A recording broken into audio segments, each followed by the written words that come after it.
The beautiful head of the favorite son was destined to wear a crown. It was none other than his father, King Louis XIV, who made this decree.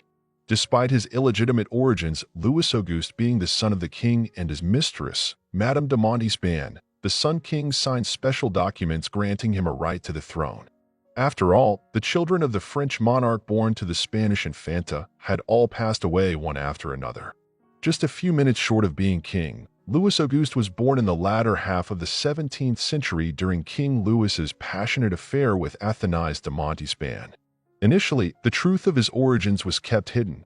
The care of the infant was entrusted to the widow of poet Scarra, the modest and virtuous Françoise. Louis Auguste never experienced the love of his biological mother, who dazzled at court and tried to keep the king's interest alive, but he received abundant affection from his adoptive mother. Françoise, who had no children of her own, adored Louis Auguste. At the age of 3, the fruit of love was legitimized by the king. Louis had a habit of acknowledging his bastards and was given the surname de Bourbon, along with the title of Duke of Maine. An interesting detail, the birth documents named the father but omitted the mother's name. This was done deliberately to avoid scandal, as Madame de Montespan's husband was known for his jealous nature. But who at court didn't know the truth? It was the talk of everyone who cared to listen. Louis Auguste was a tapestry of contradictions, handsome yet slightly lame, shy yet passionate. His modesty was at odds with his opportunities. Another dandy would have sold his soul for the wealth and titles of the Duke of Maine, yet he seemed oblivious to how much was given to him. Interestingly, this boy was the one Louis loved the most. Yes, Louis Auguste did not turn out to be a brilliant officer, despite the efforts of his tutor, Marshal Luxembourg, but he excelled in ancient languages. If he had been allowed to spend his days and nights in the library, there would have been no happier person on earth. When it came time to marry the Duke of Maine, an awkward situation arose. Louis proposed a union with his niece, Elizabeth Charlotte d'Orléans, but his brother's family vehemently opposed it.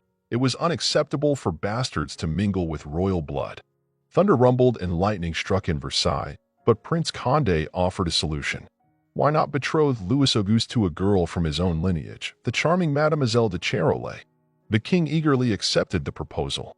Thus, the granddaughter of Prince Condé married the son of Louis XIV. For Louis Auguste, the path to the throne seemed as distant as the moon. The king had a legitimate son, Dauphin Louis, who had 3 sons of his own. And bastards didn't sit on the French throne.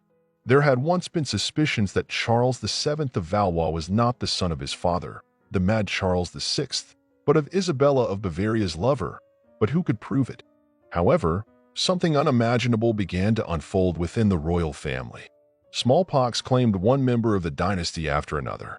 By the early 18th century, Louis was left with only a tiny great-grandson, and that was it, if we don't count the children from his mistresses. This is why the king took decisive action. He summoned a council and declared that his legitimized son, the Duke of Maine, would be the next French monarch, but only if a representative of the direct line were to pass away. Louis Auguste was now just a step away from becoming King of France. Between the Duke and the throne stood only a tiny child. Such obstacles and dynastic disputes were usually easily removed, but the Duke of Maine was different. After Louis's death, he humbly accepted the ascension of the next king, Louis XV. There had been a chance for him to wear the crown. Moreover, the regent of the French kingdom was supposed to be the Duke of Maine, not Duke Philippe of Orleans.